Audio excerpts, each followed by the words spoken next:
Bien le bonjour. Un ami ingénieur système m'a dit un jour: je ne te comprends pas. Donne-moi 100 serveurs à configurer plutôt qu'un humain à gérer. Je ne sais pas comment tu fais. Il est clair que l'agilité n'est pas une science exacte.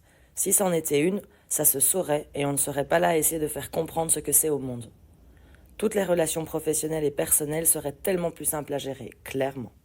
Scrum est construit sur l'empirisme, c'est d'ailleurs spécifié dans le guide Scrum. Mais qu'est-ce que l'empirisme finalement? L'empirisme, c'est observer, essayer, s'adapter, se corriger, puis réessayer pour observer à nouveau et recommencer encore et encore, toujours pour faire mieux. Le Scrum Master est une des briques de Scrum. Lui aussi se construit sur base de son expérience. Il essaye, teste, observe, s'adapte. Et il recommence à essayer, tester, observer, etc. En réalité, le Scrum Master applique l'agilité à ses pratiques, ses conseils et son comportement. Clairement, l'agilité, ce n'est pas une théorie pure à appliquer à la lettre. L'agilité se construit en fonction de ce que l'on est et de ce que l'on veut transmettre aux autres. Pour cause, vous ne verrez jamais deux Scrum Masters fonctionner exactement de la même manière. Et oui, le Scrum Master a lui aussi le droit de se tromper, comme tout le monde. D'une équipe à l'autre, je ne fais pas la même chose, je ne propose pas les mêmes outils, les mêmes pratiques, etc. Puisque les résultats ne seront tout simplement jamais les mêmes. Tout varie en fonction des individus avec lesquels je collabore.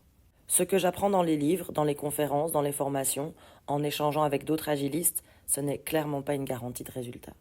Par contre, il y a une chose qui est valable pour toutes les expérimentations et que j'ai appris au fil du temps: prendre du recul et ne jamais me mettre toutes les responsabilités du monde sur le dos. Si quelque chose ne fonctionne pas, ça n'est pas grave. Ça m'aide à grandir, à apprendre, à connaître mes équipes, à faire tout simplement autrement. J'aurais un conseil à vous donner.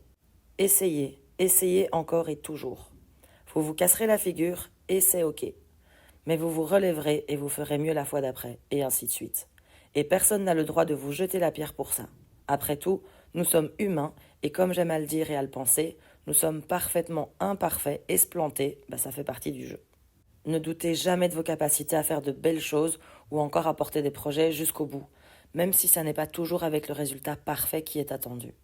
Vous apprenez et vous apprendrez tout au long de votre vie, donc tomber, c'est juste normal. À très vite!